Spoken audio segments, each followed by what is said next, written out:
저는 지난 여름에 LA에 우리 청국장 회사를 설립을 하러 갔는데, 내가 하여튼 나하고 노는 친구들이 있어. 한 남자들인데 한 5명 정도 되는데, 나만 가면 하여튼 회사를 다 때려치고 나하고 놀라고 아주 그런 친구들이 있어. 아주 친하죠. 근데 그 친구 중에 하나가 식당을 운영하는데, 근사한 식당을 운영해요. 한 번 먹으면 막 $100, 10만 원, 20만 원. 그리고 와인도 딱 맡겨놓는. 그 한국 사람들은 거의 안 가고 미국 사람들이 와서 그 홀에다가 뭐 술 먹고 춤도 추고 막 이러는 그런 아주 근사한 식당이에요. 근데 그 친구가 나를 식사를 대접하고 싶다고 몇 번 그러는데, 내가 또 그렇게 비싼 식당에 갈 수 있어요? 안 간다고 그랬더니 그럼 우리 집에 모시겠다고 집으로 갔어요. 집에 갔는데 그 친구 부부 다 뭐 손님 한 12명을 초대를 했는데, 내가 주인공으로 간 거 아니에요. 근데 자기 식당에 주방장을 데리고 왔더라고. 근데 음식이 나오는데 기가 막히는 뭐 음식들이 나오는 거, 무슨 뭐 해갖고 정말 처음 본 음식, 비싼 음식들이 나오더라고요. 그런데 그 니콜라스라는 친구가 신부님이 특별히 오셨으니까 와인을 한 병 따겠다는 거예요. 근데 와인을 뭐 그냥 2만 원, 3만 원짜리가 아니라 600만 원짜리 와인을 따는, 600만 원짜리 와인을. 나도 처음 봤어요. 그 비싸다 말로만 들었지. 1995년 보르도산이야. 1995년이 굉장히 가물었었어요. 그래갖고 북한 주민들 다 굶어 죽었을 때야. 근데 와인은 최고가 나온 거예요. 그걸 했는데 한 잔에 50만 원이, 한 잔에. 먹는데 막 벌벌 떨리더라고. 한 잔에 50만 원인데. 근데 계속 주방장이, 셰프가 음식을 날라다 주는데, 내가 그래도 주인공 아니에요. 주인공. 뭔가 셰프한테 감사의 표시를 해야 될 거 아니야. 그걸 우리는 팁이라고 그러죠. 근데 내가 혼자 고민했어. $50를 줄까, $100를 줄까. 심장이 막 쫄깃쫄깃 하더라고. 어떻게 할까. 근데 결국은 불러갖고 딜리셔스 그러면서 내가 $50를 줬어요. 지금 생각해보면 왜 $100를 못 줬는지. 귀양 뽐낼 거면 확실하게 뽐내고 해야 되는 건데, 근데 그 $50를, 5만 원이죠. $50를 줬는데도 불구하고 그 셰프는 굉장히 고맙다고 그러더라고요. 굉장히 고맙다고. 근데 만약에 여러분들 그게 한 1,000만 원 넘는 식사였는데, 내가 그걸 얻어먹고 돈 한 푼 안 내고 팁 하나 안 내고 그냥 가면은요, 그분들 모르긴 해도 내 귀에다 대고 이랬을 거야. 아유, 정말 멋대가리 하나 없는 신부라고. 에? 그렇지 않겠어요? 그렇게 멋있게 했으면 그 주방 그 직원 데려다 했으면 줄 알아야지. 이건 비단 나한테뿐만 아니라 여러분들도 마찬가지야. 여러분들 인생을 살면서요, 버는 것도 중요하지만 쓰는 것도 중요해. 쓸 때 확실하게 써. 근데 만약에 내가 돈이 부족해, 그러면은 가만히 있어. 여러분들 안 쓴다고 누가 뭐라고 그럴 사람 하나도 없어요. 근데 우리나라 사람들은 쓰는 것도 아니고 안 쓰는 것도 아니고 내는 것도 아니고 안 내는 것도 아니고, 그냥 사는 게 좀 짜증이 나요. 그래서 쓸 땐 사도 바오로가 뭐라 그래? 난 귀하게도 살 줄 알고 천하게도 살 줄 안다고 그러잖아요. 돈 안 쓴다고 누가 뭐라 할 사람 하나도 없어. 근데 쓸 때는 멋있게 써. 이게 왜 이런 문제가 생기냐면, 내가 귀하다는 생각을 안 해서 그래요. 내가 귀하다는 생각. 여러분들 이 여행 많이 다녀보셨죠? 만약에 유럽 여행 가신 분들 아마 유럽 여행은 일생 한 번 가보는 거예요. 일생 한 번 가보는 여행이야. 한 400만 원 들여갖고 한 번 가보는데, 비행기 타고 럭셔리하게 파리에 도착했어. 도착을 했는데 딱 버스에 타니까 가이드가 딱 나타나더니 이렇게 말합니다. 이제 뭐 집에 들어가고 호텔에 들어가고 물은 어떻게 쓰고 뭐 이런 거죠. 여러 가지 얘기를 해요. 그러다가 갑자기 이런 말을 해요. 그런데 여행 다니면서는 팁이 중요하다고. 이렇게 여행 가방 올려다 주는 그 포토한테 $1 주시고, 호텔에서 나올 때 그 호텔 침대에다가 $1 내려놓고 나오시라고. 그럼 이때부터 갑자기 머리가 복잡해지는 거야. $1? 생각지도 않은 돈이야. 이거 생각지도 않은 돈이야. 그게 아깝기 시작한 거야. 그런데 400만 원을 들여서 일생 한 번 간 여행이에요. 그러면 $1, 10일, $2씩 줘봐. $20, 2만 원이야. 그 줄 때 기분 좋게 줄 수 있는 거야.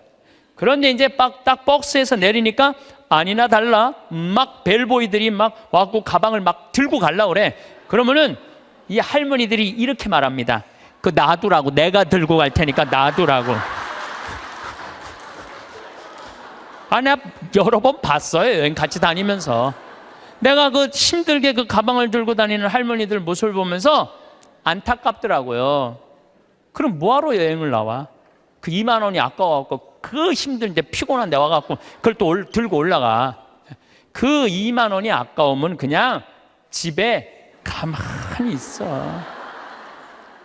벌 때는 힘들고 어렵게 벌지만 쓸 때는 정승같이 쓰는 법도 중요한 거예요. 저는 요즘 이렇게 여행 다니면은요, 뭐 2달러, 3달러, 5달러도 내려놓고 와요. 호텔에다가. 왜냐? 그거 다 이민자들이야. 거기 청소하는 사람들. 힘들게 그거 갖고 먹고 사는 사람들이야. 그러면 길 가는 사람도 내가 5천 원, 만 원, 일생, 1년에 여러분들 어려운 사람들 얼마나 만나요? 만나는 일이 1년에 한두 번도 안 돼. 그럼 그런 사람들한테 한번 나도 여행 내가 400만 원어치 쓰면 40만 원 어려운 사람한테 내놔야 될 거 아니야. 그 일환 중에 하나가 그 어려운 사람들한테 팁 주는 거예요. 근데 그게 아까워갖고 내가 들고 갈 테니까 아까운 거지. 아까운 거예요. 그래서 여러분들 자신한테 쓸 줄 알아야 돼. 자신한테. 제가 왜 이런 말씀을 드리느냐 하면 우리가 돈을 버는 법도 중요하지만 쓰는 법도 중요해요. 여러분들은 지금 정말로 힘들게 돈 많이 벌었어요. 그렇죠? 아끼기도 많이 아꼈어. 그런데 벌기만 하고 쓸 줄을 모른다면은 뭐하러 벌어? 그렇잖아요. 힘들게 돈을 많이 모았어. 근데 쓰려고 8만 원을 쓰려고 보니까 아까워. 벌 떨어. 그럼 뭐하러 버냐 이거예요. 벌 줄도 알고 쓸 줄도 알아야 돼요. 여러분들 이 세상에서 나 자신을 가장 잘 이해하는 사람은 누굴까요? 나예요. 내가 인생 고비고비 살아오면서 고생한 거 면면이 속속들이 가장 잘 아는 사람은 누굴까요? 나밖에 없어요. 그러면은 내가 나 자신을 가장 잘 이해하고 인생 구비구비 고생한 거 가장 잘 아는 나한테 가장 잘해줄 수 있는 사람은 누굴까요? 나예요. 그런데 내가 고생한 거 잘 알지도 못하는 자식이 잘해주겠어요? 남편이 잘해주겠어요? 잘해주지 못해. 내 마음에 맞게끔 잘해줄 수 있는 사람은 이 세상에 나 외에는 아무도 없어요. 나 외에는. 그런데 우리는 간혹 내가 나한테 잘해주면 되는데 나는 나한테 잘해주지 않고 남편이 나한테 잘해주지 않는다고 자식이 나한테 잘해주지 않는다고 섭섭하다고 원망하는 어리석은 사람들이 참 많아요.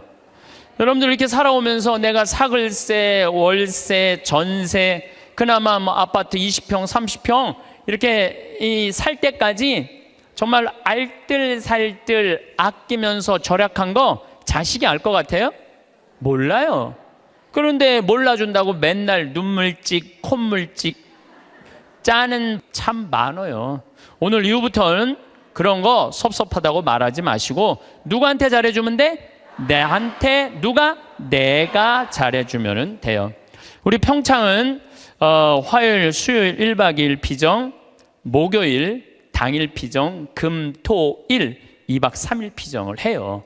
1년 내내 해요. 지난번에도 하고 이번에 성탄 때도 금, 토, 일 2박 3일 피정해요. 오고 싶어도 이미 예약이 끝나서 못 와요, 여러분들. 네. 그런데 이 피정 오는 분들의 행복의 크기가 다 달라요. 누가 제일 행복한가 봤더니 금, 토, 일 2박 3일 피정 오시는 분들이 제일 행복해 해요. 왜 행복한가 봤더니 밥을 무려 6끼를 안 해요. 주부가 밥을 6끼 안 하면 행복할 것 같아, 안 행복할 것 같아요?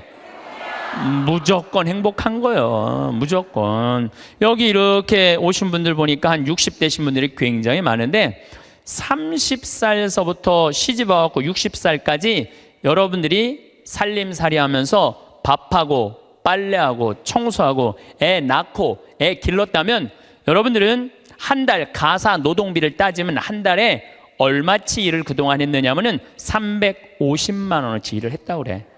그럼 30년 동안 일했으면 여러분들은 남편하고 자식들한테 얼마를 청구할 수 있느냐 하면은 10억 5천을 청구할 수 있어요. 10억 5천. 10억 5천 내놓으라고 그럴 수 있어요. 아니, 법원에 누가 해갖고 25년 동안 그거 해갖고 250만 원 해갖고 5억 청구해갖고 받은 사람이 판결이 나왔어요. 예. 그러면은 2박 3일 금, 토, 일 피정하는데 피정비가 얼마냐 하면은 8만 원이에요. 8만 원. 이틀 밤 자고 6끼 밥 먹고. 그런데 그렇게 10억 5천만 원어치 일을 하고 난 다음에 그렇게 고생한 나한테 너 한번 이틀 밥 안 하고 좀 편안하게 한번 해주는 밥 먹어라. 내가 너한테 한번 쏠게 하고 그 8만 원을 들여서 평창에 피정을 갈라 그럴 때 그 돈이 아까워서 갈까 말까 이렇게 망설이는 사람들이 많다는 거예요. 그러면서 나 고생하는 거 알아주는 사람 하나도 없다고 눈물 콧물 짤 거 없다 이거야. 그렇게 내가 10억 원 정도 일했으면 나한테 8만 원 정도 쓰는 거 아까워요 안 아까워요? 써. 그러니까 제발 원망하지 말고 본인을 위해서 쓰라는 거예요. 그리고 그 1박 2일 당일 금토일 피정 오시는 분들 중에 누가 제일 럭셔리한가 봤더니 금토일 2박 3일 오시는 분들이 제일 럭셔리해요.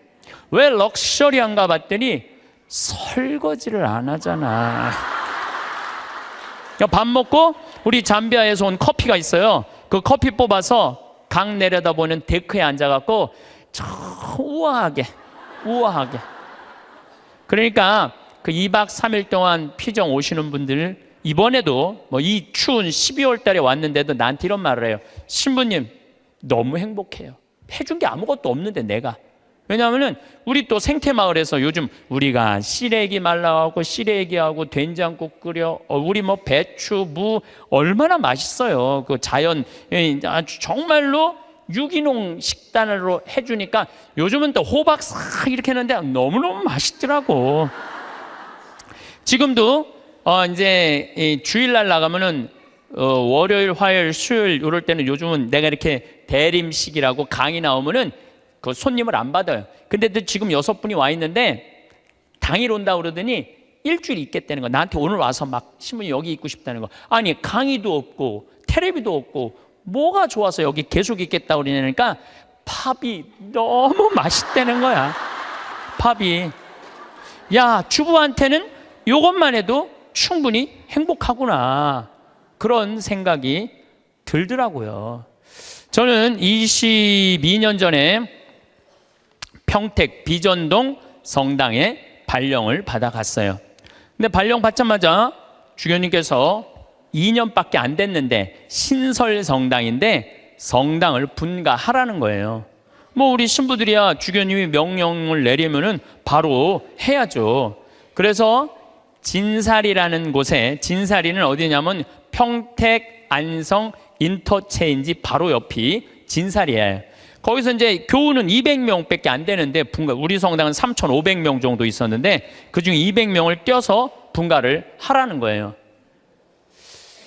근데 그 교우들은 이 좋은 성당 놔두고 우리가 거울 나가느냐고 다 설득하고, 또 땅을 보니까 3,200평, 그 평택 평야가 쫙 내려다 보이는 맨 꼭대기에 3,200평 땅이 나왔더라고요. 3,200평이면은 2,000평이 초등학교, 운동장, 건물 다 들어가는 게 2,000평이야 법적으로. 그러니까 초등학교 딱 보면 다 2,000평이에요. 그거 한 배 반만한 땅이 나왔어요. 16만 원에 22년 전에. 근데 뭐 신설성당에 뭐 돈이 어디 있어요. 그래갖고 이렇게 끌어모으고 저렇게 끌어모았는데도 돈이 2억이 부족하더라고. 그래서 내가 모시던 보좌 신부 때 모시던 본당 신부님한테 전화를 드렸어요. 신부님, 성당을 분가하라는 명령을 받았는데 땅을 살려고 그러는데 마음에 드는 땅이 나왔는데 2억이 부족하다. 2억을 좀 꿔줬으면 좋겠다. 근데 이 시부님이요, 단 1초도 주저하지 않으시고 내가 꿔줄게, 내일 와, 딱 그러시더라고요. 네. 내가 또 인간관계가 좋거든요. 그래서 이제 가갖고 다음날 31살, 32살에 22년 전이니까 2억을 이렇게 안주머니에 넣고 오는데 정말로 심장이 부들부들 하더라고요. 그래갖고 이제 갖고 와서 그 땅 계약을 다 했는데 상임위원들이 사기당했다는 거예요. 거기에 뭐 건물도 질 수 없고 신부님 사기당했다고 새벽 2시까지 막 뭐라고 그러더라고요. 참 답답하더라고요. 예.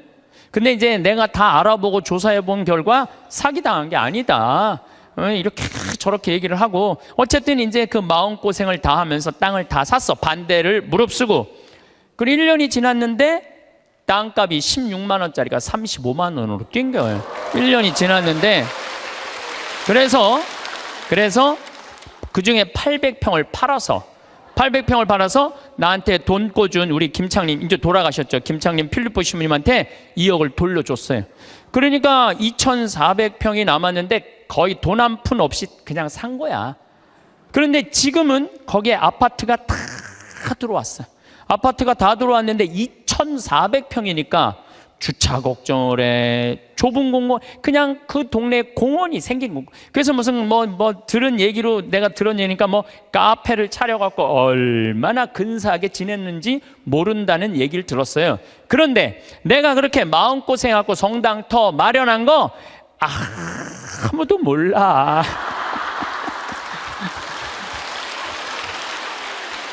누구만 알아? 하늘하고 나만 알아. 하늘하고 하느님하고 나만 알아. 그런데 지금은 이제 거기가 겨우 2,000명 정도 됐다고 그래요.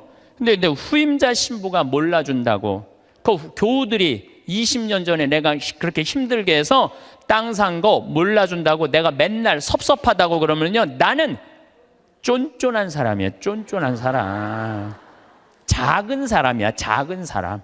그리고 이제는 거기가 평당 큰 몰이 들어와서 평당 한 400만 원까지 올라갔대요. 그러니까 거의 100억 정도 되는 거죠. 100억 정도 되는 돈을 내가 교회에 벌려준 거야.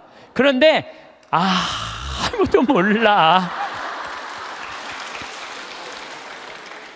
그런데 주교님이 몰라준다고, 교회가 몰라준다고 내가 맨날 그렇게 원망하면요, 나야말로 작은 사람이야. 나는 그 평택 IC 지나다닐 때마다 하느님의 기도하는 집을 내가 마련할 수 있는 영광을 가진 것에 대해서 감사해요. 어차피 그러니까 교우들이 이렇게 행복하게 그 넓은 터에서 주차 걱정 없이 신앙생활한다는 얘기를 들으면 내가 기분이 좋아. 그걸로 된 거예요. 여러분들도 인생 살면서 고생하고 힘들게 이 가정 여기까지 이렇게 꾸려왔는데 다른 사람, 심지어 남편, 주위에 여러분들 간혹은 시집 왔더니 시동생이 5살 시동생 나중에 키워갖고 장가까지 보냈는데 그 은혜 모르는 경우도 많죠? 그거 섭섭할 거 하나 없어요. 섭섭할 건 없어. 누가 알면 돼? 내가 알고 하늘이 알면 돼. 그래서 공자님이 진정한 군자는 누가 군자라고 그랬냐면 남이 나를 알아주지 않아도 화내지 않는 사람이 군자라고 그래요. 유유자적할 줄 아는 사람이. 작년에 내가 잠비아 봉사활동을 80명의 교우들하고 갔다 왔어요. 갔다 왔는데 정글에를 잠깐 들어갈 일이 있었는데 병원이 있는데 병원이 있으면 간호대학에 같이 있어야 된대요. 근데 수녀님이 간호대학을 짓다가 돈이 없어서 수도를 해버린 거야. 돈이 없어서. 내가 그걸 보는데 마음이 찬하더라고요. 근데 마침 제가 작년에 잠비아는 비행기표 아껴본다고 이 아디스 아바바, 이 이디오피아를 통해서 걸리 들어갔었어요. 근데 아디스 아바바 공항에서 내 옷가방을 다 잃어버렸어요. 그래갖고 양복 3벌, 4벌 중에 입은 거 하나 빼고 3벌이 다 없어져 버렸어. 그런데 그 전주 연중 제15주 복음이 뭐였느냐면은 너희들은 선교 떠날 때 옷을 한 벌 이상 갖고 다니지 말아라. 한 벌 이상 갖고 다니지 말아라. 식량 자루나 돈주머니도 갖고 다니지 말아라. 근데 예수님이 거기다 신발은 신고 가라고 또 써 있어. 성서에 참 신발은 신고 가라 그랬거든요. 근데 나는 잠비아 미국 강의 다닌다고 옷을 4벌, 양복을 4벌. 내가 너무너무 부끄러웠어, 내 자신한테. 그래서 저는요 지금도 양복을 한 달에 한 벌만 입어요. 안 갈아입어. 이제 안 갈아입어. 작년에 내가 그 배운 깨달음으로 안 갈아입어. 너무 좋더라고. 한 달에 한 벌만 입고 다니니까 참 좋더라고요. 그런데 문제는 한국에 딱 돌아왔는데 내가 양복만 많은 게 아니야. 내 통장을 보니까 책 팔은 인세가 2억이 들어와 있는 것. 2억. 내 통장에. 나 돈 막 하는 사람이에요. 근데 내가 그 돈이 뭐가 필요해? 마누라가 있어? 자식이 있어. 그래서 수녀님한테 전화했어요. 잠비아로. 수녀님, 내가 간호대학 져둘 테니까 간호대학 마저 지라고. 그래갖고 돈을 막 작년에 보냈어요. 계속 2천만 원, 5천만 원씩 계속. 근데 올해 가서 그 정글에 들어가, 땀부라는 정글에 들어가 보니까 간호대학을 다 져놨더라고. 이제 기숙사 하나 져놓고, 기숙사를 2개만 이제 더 지면 완전히 끝나. 이제 돈을 좀만 더 보내면 돼. 근데 우리 직원들이 그걸 보더니 한국에선 감이 없다가 내가 돈을 보내갖고 대학을 져놓으니까 나를 혼내는 거예요.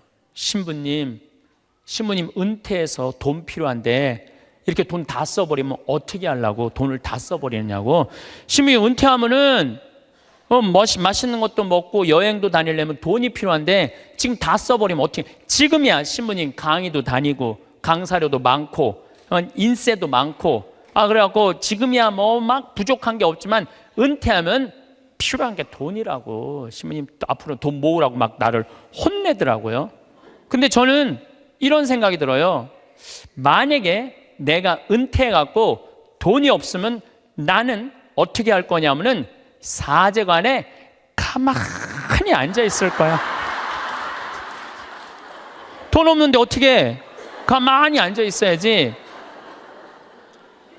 그런데 우리가 이걸 생각해야 돼요. 내가 20년 후에 살아있을지 죽어있을지 어떻게 알아? 그렇지 않아요? 20년에 살아있을지 죽어있을지 어떻게 알아? 그런데 20년 후에 쓰려고 지금 의미 있고 재미있고 신나는 일이 있는데 지금 안 쓰고 이 신나는 이 젊은 나이에 20년 동안 지금 가만히 있긴 싫어요. 지금은 마음껏 다니고 의미 있는 일도 하고 재밌는 것도 하고 맛있는 것도 사 먹고 여행도 다니고 지금은 신나게 할 거야. 그리고 70살이 넘어가고 돈이 없으면 가만히 있으면 되지. 없으면 없는 대로 살면 되지. 그렇지 않아요? 있으면 있는 대로 살고. 오늘 성채 미사 때 성채 모자랐잖아요. 많이 모자랐어요. 오늘 성채 뭐 이렇게 많이 왔어. 성채가 모자랄 정도로 많이 왔는데 어떻게 했느냐 하면은 마지막에 성채를 4등분해서 다 했어요. 없으면 쪼개서 쓰고 나눠서 써도 다 살아. 그런데 지금 여러분들 나중에 쓰려고 늙어서 쓰려고 지금 아무것도 안 해서는 안 돼요. 지금 하세요. 뭐든지 지금 하세요. 그리고 다 하고 즐겁게 살았어. 행복하게 살았어. 그런데 70살에 주머니에 돈 없으면 어떻게 하면 돼? 가만히 있으면 돼. 70살에 돈 없으면 가만히 있으면 돼. 많은 분들이 우리 생태마을에 지금도 이제 짬짬이 암 환자들이 많이 와요. 내가 그분들하고 이렇게 상담을 해보면은요, 60살 될 때까지 한 번도 노른 적 없는 사람들 많아요. 60살 될 때까지 여행 한 번도 간 적 없는 사람 많아요. 60살 될 때까지 뽐나게 옷 한 번 사 입어 본 적이 없는 사람들 많아요. 60살까지 뭐만 해? 돈만 버는 거예요. 자식 키우고. 근데 떨커덕 암이 걸려요. 지금도 한 번 와 계세요. 떨커덕 암이 걸린 거야. 떨커덕 암이 걸리면은 이분들 나한테 공통적으로 하는 얘기가 있어요. 신부님, 나는 억울해서 못 죽어요. 난 이제까지 뭐만 했어? 고생만 했어요. 어떻게 하면 좋아요, 신부님? 이러는 분들이 너무 많아요. 여기 계신 여러분들도 나중에 하려고 그러지 말고 언제? 지금 하세요. 저 청국장 가루도 나중에 사 먹지 말고 언제 사 먹어? 지금 사 먹어. 지금. 그게 훨씬 건강하고 좋은 거예요. 네. 저는 이제 여주에 평창은 15,000평인데 여주는 15만 평이에요. 거기에는 수영장도 있고 그림 그리는 데도 있고 도자기 만드는 데도 있고 다 있어요. 거기 피정 이제 우리 교우들 받을 거예요. 거기 600명이야. 지금은 200명이라 1년 기다려도 못 오는 분들 많아. 2년 기다리면서도 못 오는 분들이 많아요. 근데 그런 교우들이 좀 안타까워갖고 여주에 피정집을 지금 준비하고 있어요. 근데 거기는 피정 1박 2일, 2박 3일 이런 거 안 해요. 화, 수, 목, 금, 토, 일 5박 6일 피정이에요. 5박 6일 5박 6일 할 거예요. 5박 6일 여러분들 시간 많잖아. 죽지도 않고. 근데 5박 6일 피정하는데 피정비를 얼마만 받을 거냐면은 10만 원만 받을 거예요. 10만 원만. 10만 원만. 10만 원만. 밥을 무려 18끼를 안 하는데 10만 원만 받을 거예요.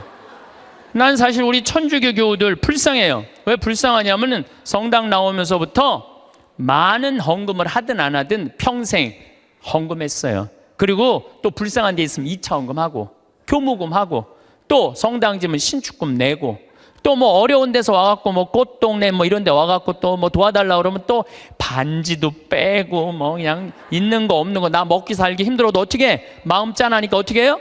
또 내잖아요. 그런데 그렇게 20년 30년 신앙생활 했는데 정작 내가 외롭고 힘들 때 어디 가서 좀 위로받고 싶은데 그럴 데가 없어요. 별로. 우리 한국 천주교 교회는. 그러니까 교우들한테 받기만 했지 주지를 않아. 내가 그게 제일 불만이야. 그런 공간이 한국 교회에 필요하다 이거야. 그래서 이제 여주는 10만 원이면 여러분들 보통 한 달 생활비 최저가 110만 원인가 그렇더라고. 그러니까 누구나 올 수. 그리고 거기 전철까지 나 있어. 이제 그 앞에까지. 그러니까 여기 65살들은 거기까지 공짜로 올 수 있어. 65살까지는.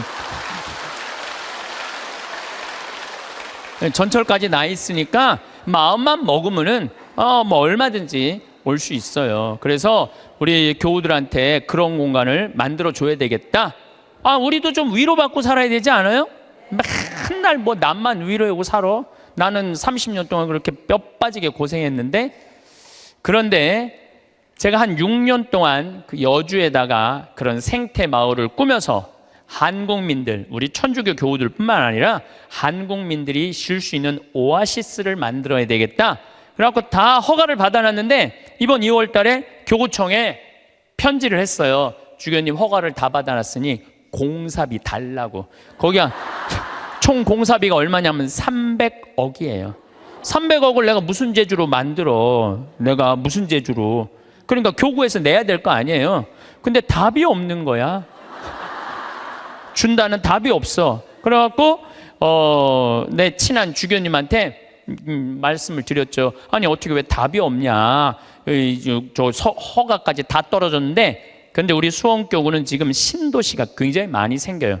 위례 신도시, 동탄 2신도시. 신도시가 막 생기니까 거기다 땅 사느냐고 돈을 다 썼다는 거예요. 돈이 없다는 거예요.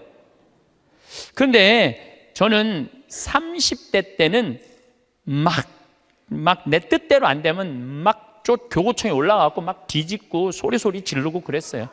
근데 이제 50이 되니까 생각이 많이 바뀌었어요. 어떻게 바뀌었느냐 하면은 내가 다 해놨는데 만약에 교구청에서 돈이 없다고 300억이 돈이 없다면 어떻게 하면 되냐면은 안 하면 되지. 안 하면 되지 않아요? 여러분들 인생이 왜 힘든 줄 아세요? 돈이 없는데 하려고 그럴 때 힘들어요. 하려고 그럴 때. 내가 지금 5천만 원밖에 없는데 2억이라는 가게를 하고 싶어. 5천만 원밖에 없는데 2억이라는 가게를 하고 싶어갖고 어떻게 은행에 융자 받고 형제 집 잡히고 또 뭐 이 사람 저 사람 꼬갖고 시작하잖아요. 그때부터 지옥이 되는 거예요. 그때부터 5천만 원만 있는데 2억짜리 그건 하면 안 돼요. 안 하면 되지. 그래서 내가 주교님한테 편지했어요. 주교님, 저는 하느님의 집을 지면서 기쁨을 잃어버리고 싶지 않다고. 그래서 지금 교구가 여러 가지 어려움이 있으니까 나중에 하자고. 지금 편안하게 마음 먹자고. 그랬더니 주교님이 저한테 답장했어요. 딱 한 줄 보냈어. 참 고맙다. 이렇게. 네. 그래서 이제 접기로 이제 마음 먹었어요.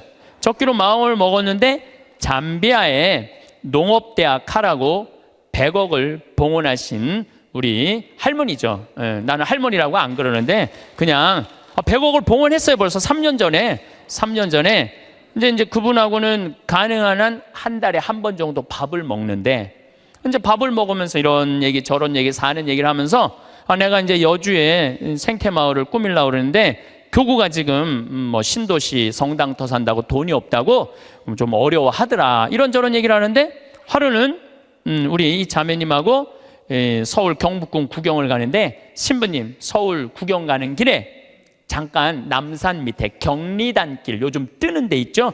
경리단길에 집터를 하나 보자는 거예요. 밑에 삼성 미술관도 있고 뭐 LG 뭐 회장집도 있는데 그 맨 경치가 아주 기가 막혀 한강 다 보이는 그 경리단길에 땅을 한 200평 보여주면서 신부님 이거 봉헌할 테니까 신부님 이거 하라는 거예요.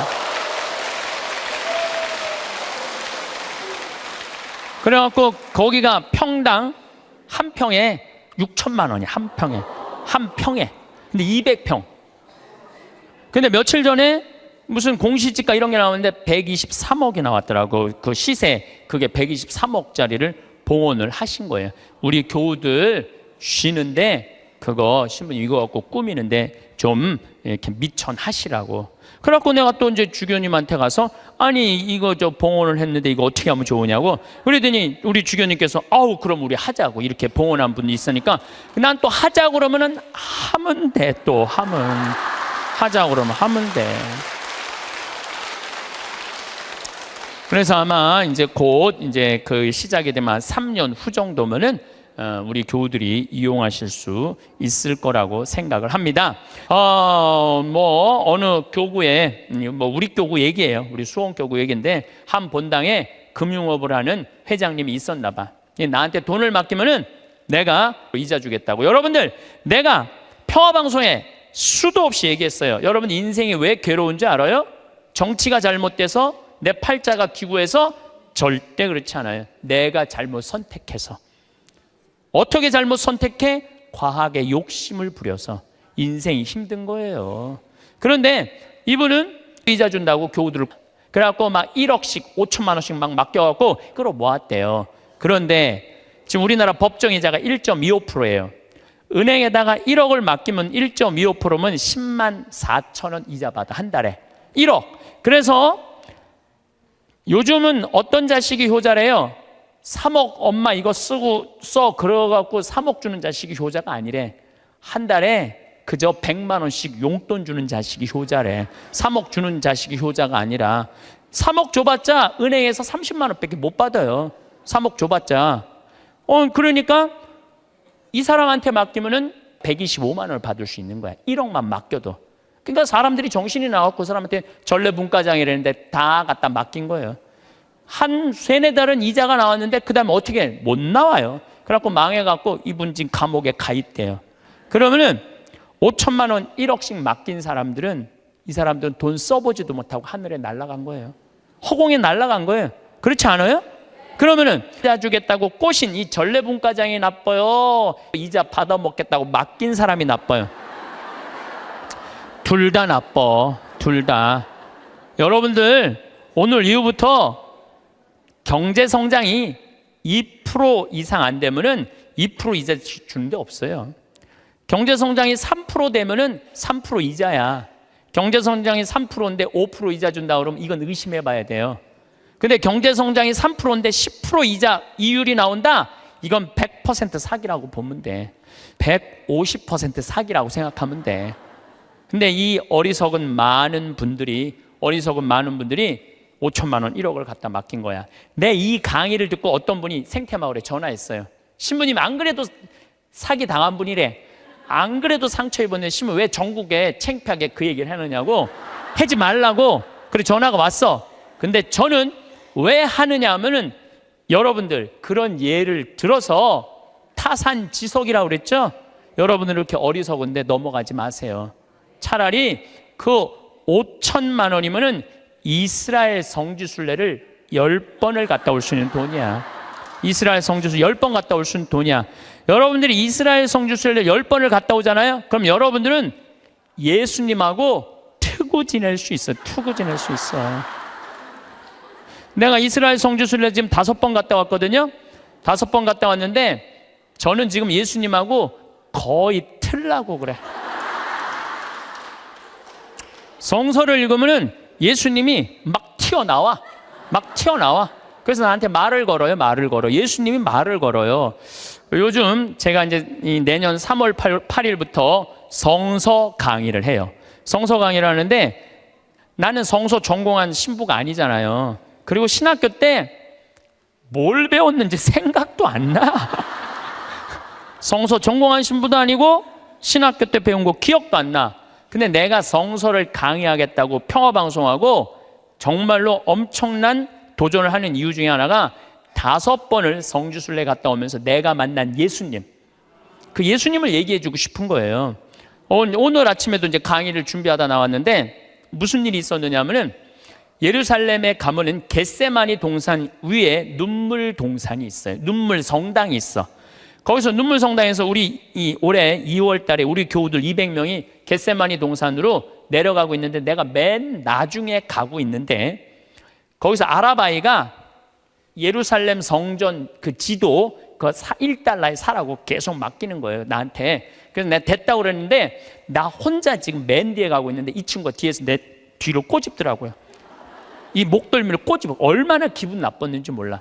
꼬집고 내 뒤통수를 치는 거예요. 아라바이가 얼마나 기분이 나빴는지 몰라요. 그래도 내가 천주교 신부인데, 천주교 신부인데 너무너무 화가 났는데 나 혼자고 거긴 물건 파는 애들 천지인데 걔하고 어떻게 싸워요.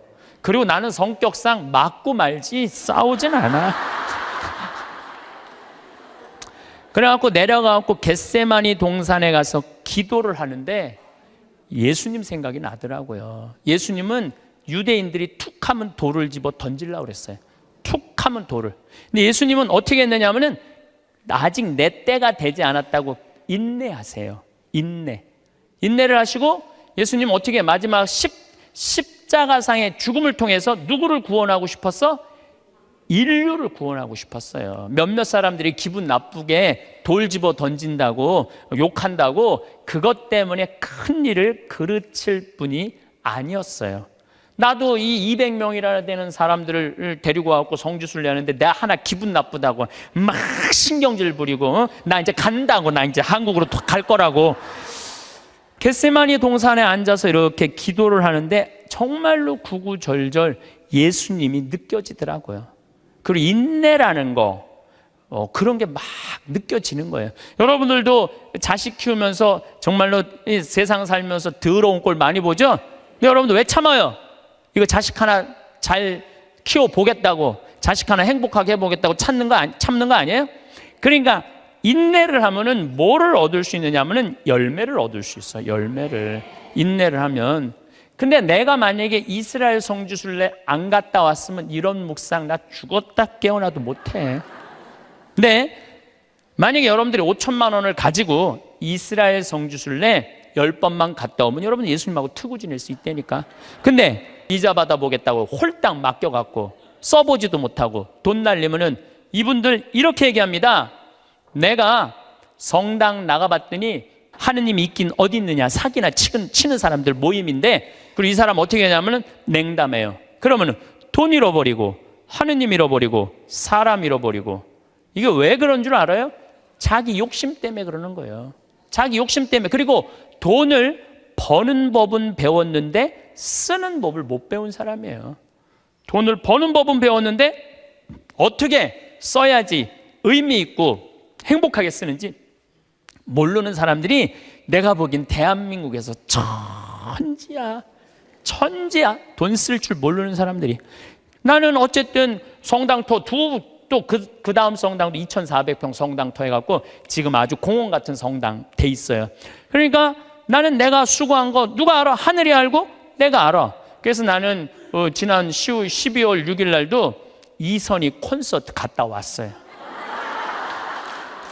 누구 돈으로? 내 돈으로. 그리고 지난주는 우리 이제 그 이선희 콘서트는 우리 직원들 50대 된 직원들 하고 갔다 왔고, 지난주는 충무 아트센터에 몬테크리스토라는 뮤지컬을 30대 직원들하고 갔다 왔어요. 서울, 우리는 평창이니까 무조건 대전, 서울 이런 데 오는 거예요. 서울 와갖고 또 충무 아트센터 보니까 신당동 떡볶이집 있더라고. 그래서 떡볶이 먹고 멋있게 커피 한 잔 마시고 몬테크리스토 백작 보고 그리고 집에 새벽 1시에 들어갔어요. 그러니까 많은 분들이 저한테 신부님 맨날 강의만 다니고 힘들어서 어떻게 하느냐고. 나 짬짬이 알아서 잘 놀아요. 맨날 강의만 다니면 나 미칠지도 몰라. 짬짬이 알아서 놀아요. 저만 그런 게 아니라 여러분들도 그렇게 살으셔야 돼. 부처님이 이런 말씀을 하세요. 지나친 고행은 사람을 고통스럽게 한다는 거예요. 그 다음 지나친 쾌락은 사람을 망가뜨린다는 거예요. 그러니까 놀 줄도 알고 쓸 줄도 알고 인내할 줄도 알고 그렇게 살아야 돼. 어쨌든 누구한테 잘해줘야 되느냐 하면은 나한테 잘해줘야 돼요. 내가 행복해야지 누구도 행복하게 해줄 수 있어? 남도 행복해 줄 수 있어요. 맨날 자기가 영혼이 찌그러지면은 남편 욕하고 자식 욕하는 거야. 근데 내가 8만 원 들여서 평창 생태마을 피정 딱 갔다 와서 다음날 아침에 기분 좋게 음식 해줄 수 있어요. 그러니까 오늘 이후부터 누구한테 잘해줘? 나한테 잘해주세요. 살다 보면 문득 마음 한편이 묵직해질 때가 있습니다. 기쁜 일이 생겨도 온전히 기뻐하지 못하고 잠시 쉬어도 마음이 편하지 않고 좋은 것을 앞에 두고도 선뜻 손을 뻗지 못하는 그런 날들 말입니다. 그 무게의 정체는 대부분 불안입니다. 그리고 그 불안은 놀랍게도 가진 것이 없어서가 아니라 언제나 더 가져야 한다는 생각에서 비롯되는 경우가 많습니다. 충분하지 않다는 느낌, 아직 멀었다는 생각, 조금 더 있어야 한다는 마음. 그것이 오늘 하루를 온전히 살아내지 못하게 만드는 가장 큰 원인입니다. 사람은 참 이상한 존재입니다. 무언가를 이루면 잠깐 안도하다가도 이내 그 다음 걱정을 만들어냅니다. 조금만 더 모으면 마음이 편해질 것 같고 조금만 더 안정되면 그때는 진짜 웃을 수 있을 것 같습니다. 그런데 그 조금이 채워지고 나면 또 다른 조금이 눈앞에 나타납니다. 그렇게 오늘을 희생하며 내일을 준비하다 보면 어느 날 문득 지나간 날들이 너무나 아깝게 느껴지는 순간이 찾아옵니다. 그토록 아끼며 살았는데 정작 그 삶을 즐긴 기억이 손에 잡히지 않는다는 느낌. 그것이 많은 분들이 조용히 품고 사시는 아픔입니다. 불안은 원래 삶을 지키려는 마음에서 출발합니다. 미래를 대비하고 실수를 줄이고 더 나은 내일을 만들려는 노력은 분명 소중한 것입니다. 그 마음 덕분에 지금까지 버텨올 수 있었던 것도 사실입니다. 하지만 그 마음이 지나쳐 오늘 하루를 아예 유보해버리는 방식으로 이어진다면 그것은 삶을 지키는 것이 아니라 삶을 미루는 것에 가깝습니다. 오늘 먹고 싶은 것을 참고 오늘 가고 싶은 곳을 미루고 오늘 하고 싶은 일을 나중으로 넘기는 것. 그 습관이 쌓이면 어느 순간 무엇이 하고 싶은지조차 잘 모르게 됩니다. 바라는 것 자체를 잊어버린 사람처럼 되어버립니다. 오랫동안 자신의 욕구를 억누르다 보면 마음은 점점 무뎌지고 작아집니다. 그렇게 좁아진 마음으로는 삶의 기쁨을 느끼는 것이 점점 더 어려워집니다. 절약은 분명 좋은 덕목입니다. 무절제하게 쓰는 것이 미덕이라는 말이 아닙니다. 다만 절약과 인색함 사이에는 분명한 차이가 있습니다. 절약은 불필요한 것을 줄이는 지혜이지만 인색함은 꼭 필요한 순간에도 자신을 위해 쓰지 못하는 두려움입니다. 몸이 아픈데도 병원비가 아까워 미루고 오랫동안 바라던 것이 있어도 사치 같아서 망설이고 잠깐 쉬고 싶어도 쉬는 것이 죄스러운 것처럼 느껴지는 상태.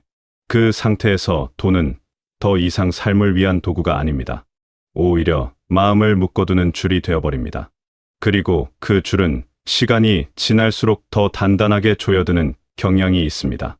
아끼는 것이 습관이 되면 나중에는 써도 되는 상황에서도 쓰는 것 자체가 불편하고 불안해집니다. 그렇게 돈은 삶의 주인이 되고 사람은 돈의 종처럼 살아가게 됩니다. 진짜 여유는 통장의 숫자가 많은 사람에게서 나오는 것이 아닙니다. 가진 것 안에서 충분히 쓸 줄 아는 사람, 지금 이 순간을 낭비하지 않을 줄 아는 사람에게서 나옵니다. 같은 금액이라도 어떤 분은 그것으로 오래 기억될 하루를 만들고 어떤 분은 그것을 쓰는 것이 불안해서 결국 아무것도 하지 못한 채 지나쳐버립니다. 돈의 크기보다 돈을 대하는 마음의 방식이 삶의 온도를 결정합니다. 넉넉하지 않아도 풍요롭게 사는 사람이 있고 넘치도록 가졌어도 늘 부족하다고 느끼는 사람이 있습니다. 그 차이는 결국 지금 가진 것을 어떻게 바라보느냐에서 시작됩니다. 지금 내 손에 있는 것을 감사하게 여기고 그것으로 오늘 하루를 충분히 살아낼 수 있다고 느끼는 마음. 그것이 가장 단단한 여유의 형태입니다. 행복이 언젠가 갑자기 도착할 것이라는 생각은 사실 아주 오래된 착각입니다. 조금만 더 버티면, 조금만 더 참으면 그때는 진짜 행복해질 수 있을 것이라고 많은 분들이 마음속으로 다독이며 살아오셨습니다. 그 다독임 덕분에 어려운 시간을 넘길 수 있었던 것도 사실입니다. 하지만 행복은 미래의 어느 날 배달되는 선물이 아닙니다. 그것은 오늘 하루 안에서 아주 작게 조용히 피어나는 것입니다.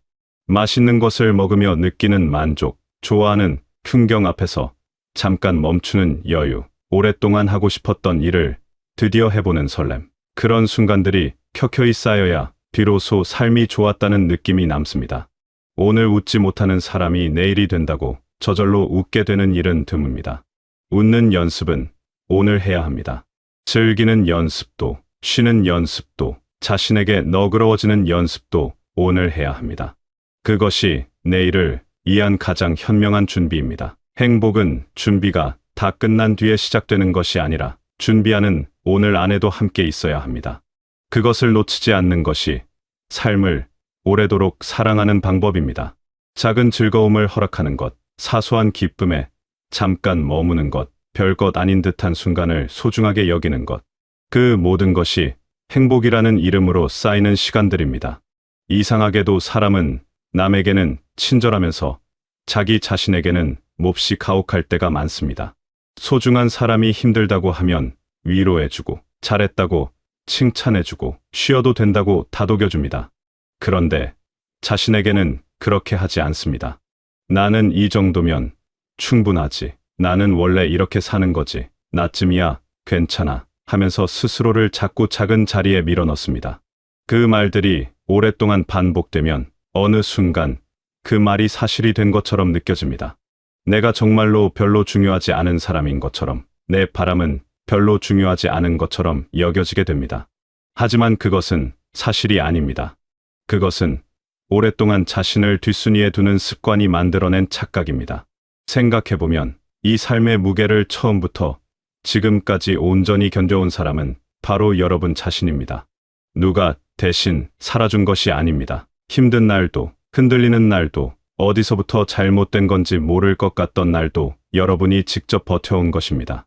그 긴 시간 동안 가장 묵묵히 곁에 있어준 것도, 가장 끝까지 포기하지 않은 것도 바로 여러분 자신입니다. 그 사람에게 가장 먼저 따뜻한 말을 건네야 한다면 그것은 당연히 자기 자신이어야 합니다. 수고했다고, 잘 버텼다고, 그것만으로도 충분하다고. 스스로에게 좋은 것을 허락하는 일이 이기적인 것이 아닙니다. 잘 쉬는 것도, 맛있는 것을 먹는 것도, 하고 싶은 것을 해보는 것도 전혀 부끄러운 일이 아닙니다. 오히려 자신을 소중히 여길 줄 아는 사람이 주변도 더 넉넉하게 품을 수 있습니다. 자기 자신이 메말라 있으면 타인에게도 무언가를 나눠줄 여유가 생기지 않습니다. 자신을 돌보는 것은 자신만을 위한 일이 아닙니다. 그것은 여러분 곁에 있는 소중한 사람들을 위한 일이기도 합니다. 내가 건강하고 편안해야, 내가 웃을 수 있어야 그 온기가 주변으로도 자연스럽게 번져나갑니다. 남에게 인정받고 싶은 마음은 인간이라면 누구나 가지고 있는 자연스러운 감정입니다. 알아줬으면 하고, 고마워해줬으면 하고, 수고했다는 말 한마디라도 들으면 그렇게 힘이 날 수가 없습니다. 그런데 그 인정을 삶의 중심에 놓기 시작하면 마음이 아주 쉽게 흔들립니다. 누군가 칭찬하면 하늘을 나는 것 같다가도 무시하거나 모른 척하면 금세 무너집니다. 그 감정의 파도 속에서는 결코 오래 평온할 수 없습니다. 남의 말 한마디에 하루의 기분이 결정되고 남의 시선 하나에 나의 가치가 흔들린다면 그 삶은 언제나 바람 앞에 서 있는 것과 같습니다. 결국 마음이 단단한 사람은 남의 시선보다 자신의 기준을 더 믿는 사람입니다. 누가 뭐라 해도 나는 나답게 살고 있다는 조용한 확신. 화려하게 드러내지 않아도, 크게 인정받지 않아도 나는 내 삶을 성실하게 살고 있다는 믿음. 그것이 흔들리지 않는 평온의 뿌리입니다. 그 믿음은 남이 만들어주는 것이 아니라 스스로 오랫동안 자신을 대하는 방식 속에서 자라납니다. 누군가의 칭찬이 없어도 스스로를 인정할 수 있는 사람, 누군가의 위로가 없어도 스스로를 다독일 수 있는 사람. 그런 사람이 가장 오래, 가장 단단하게 자기 삶을 지켜나갈 수 있습니다. 욕심이 나쁜 것이라고 말하려는 것이 아닙니다. 무언가를 바라는 마음, 더 나아지고 싶은 마음은 삶을 움직이는 힘이 됩니다. 하지만 그 바람이 지나쳐서 지금 가진 것이 아무것도 아닌 것처럼 느껴지게 만들 때, 또는 남보다 앞서야 한다는 조급함으로 변할 때, 그때부터 마음은 쉬지 못하게 됩니다. 빠르게 얻으려 서두르다 보면 정작 중요한 것을 놓치는 경우가 생깁니다. 무리하게 달려가다 지쳐버리거나 얻고 나서도 기쁘지 않은 경험을 하게 됩니다. 그리고 그 과정에서 가장 많이 잃게 되는 것은 바로 지금 이 순간입니다. 앞만 보며 달리는 동안 곁에 있던 소중한 것들이 조용히 지나가 버립니다. 천천히 걷는 삶이 뒤처지는 삶이 아닙니다. 무리하지 않아도 웃을 수 있는 하루, 작은 것에도 감사함을 느끼는 마음, 지금 여기에 있는 것들로 충분하다는 느낌. 그것이 쌓이는 삶이 오히려 더 오래, 더 깊이 행복에 가깝습니다. 속도보다 방향이 중요하고 많이 가진 것보다 잘 누리는 것이 삶을 풍성하게 만듭니다. 남들과 같은 속도로 가지 않아도 괜찮습니다. 나만의 걸음으로, 나만의 방식으로 살아가는 것이 결코 부족한 삶이 아닙니다. 오히려 그것이 가장 나다운 삶이고 가장 오래 지속될 수 있는 삶의 방식입니다. 이 인생의 끝에서 사람들이 가장 많이 후회하는 것은 더 많이 벌지 못한 것이 아니라고 합니다. 더 많이 웃지 못한 것, 더 많이 쉬지 못한 것, 소중한 사람들과 더 많은 시간을 보내지 못한 것을 아쉬워하는 경우가 훨씬 많다고 합니다. 그리고 무엇보다 나 자신에게 더 잘해주지 못한 것을 돌아보게 된다고 합니다. 너무 참기만 하지 않았는지, 너무 미루기만 하지 않았는지, 나를 너무 소홀히 대하지 않았는지, 그 물음들이 마음속에서 조용히 올라올 때, 그때는 이미 되돌리기 어려운 시간이 지나 있는 경우가 많습니다. 그래서 그 물음을 지금 이 자리에서 먼저 떠올리는 것이 중요합니다. 아직 오늘이 남아 있을 때, 아직 선택할 수 있을 때. 그래서 삶은 언젠가를 위해 쌓아두는 시간만이 아닙니다. 오늘을 살아내는 시간이기도 합니다. 지금 이 순간도 삶의 일부이고, 지금 느끼는 감정도 삶의 일부이며, 지금 여러분이 있는 이 자리도 삶의 중요한 장면입니다. 나중에 돌아봤을 때 가장 오래 남는 것은 통장의 숫자가 아니라 나는 나답게 살았는가 하는 기억일 것입니다. 그 기억이 따뜻하게 남으려면 오늘 하루를 조금 더 나 자신에게 친절하게 살아야 합니다. 오늘의 나를 아끼고, 오늘의 나를 위로하고, 오늘의 나에게 좋은 것을 허락하면서 지금 여러분은 충분히 잘 살아오셨습니다. 쉽지 않은 날들을 지나오면서도 여기까지 오셨습니다. 그 자체로 이미 대단한 일입니다. 이제는 조금 더 자신에게 너그러우셔도 됩니다. 참는 것을 미덕으로만 여기지 않으셔도 됩니다. 하고 싶은 것을 하고, 먹고 싶은 것을 먹고, 가보고 싶은 곳에 가보시고, 오래 마음에 품어왔던 것들을 하나씩 꺼내보셔도 됩니다. 그것이 사치가 아니라 삶을 제대로 사는 방식입니다. 여러분이 오늘 하루를 온전히 살아내는 것, 작은 것에서 기쁨을 찾는 것, 자신을 소중하게 대하는 것.